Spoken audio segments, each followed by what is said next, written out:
વાવ તાલુકાના ઢીમા ખાતે ડીજીએનસીસી દ્વારા શહીદ વીર ખાનાભાઈ પટેલને ફ્લેગ ઓફ ઓનર અને સન્માનપત્ર એનાયતનો કાર્યક્રમ યોજાયો હતો.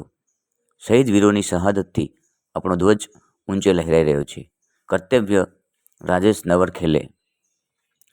બનાસકાંઠા જિલ્લાના વાવ તાલુકાના ઢીમા ખાતે ડીજીએનસીસી દ્વારા શહીદ વીર ખાનાભાઈ પટેલને ફ્લેગ ઓફ ઓનર અને પીએમઓ દિલ્હીથી મોકલવામાં આવેલા સન્માનપત્ર એનાયતનો કાર્યક્રમ યોજાયો હતો.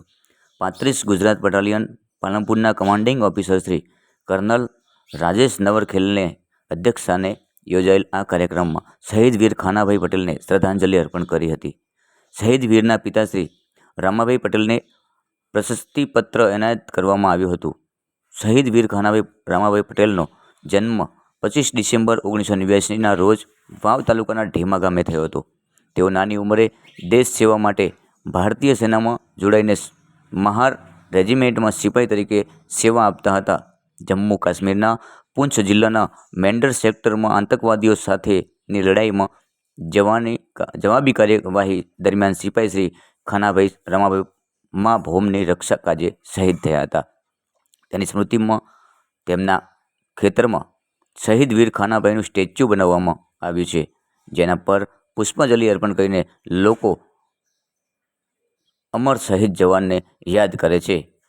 આ પ્રસંગે કર્નલ રાજેશ નવલખેલેએ શહીદ વીર ખાનાભાઈ પટેલને શ્રદ્ધાસુમન અર્પણ કરતા જણાવ્યું હતું કે પરિવારે देश माटे पोतानो सपूत खोयो छे। ओके, आप सबको मेरा बहुत बहुत अभिनंदन। हम 35 गुजरात बटालियन की तरफ से हैं।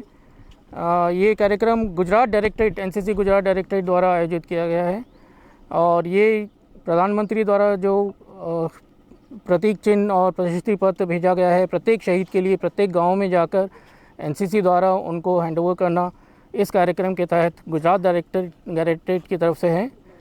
और ये कार्यक्रम सिपाही खानाभाई रामाभाई पटेल जिन्होंने शहादत हासिल की थी 17 अगस्त 2015 में मेंढर सेक्टर में एक एंटी टेररिस्ट ऑपरेशन के अंजाम देते समय अपने देश की सुरक्षा के लिए उन्होंने अपने प्राण न्यौछावर किए थे और इनकी ये सबसे सर्वोपरि संपूर्ण शहादत का सम्मान करने के लिए और इनके गांव में आके इनको ये श्रद्धांजलि अर्पण करना, ये प्रधानमंत्री द्वारा भेजी गई एक प्रशस्ति पत्र और उनका प्रतीक चिन्ह इनको भेंट करना, ये इस कार्यक्रम का एम था। और मैं आप सबको बहुत बहुत धन्यवाद देता हूँ कि आपने भी इसमें हिस्सा लिया। इसके लिए हमारी तरफ से आपको बहुत बहुत धन्यवाद। जय हिंद।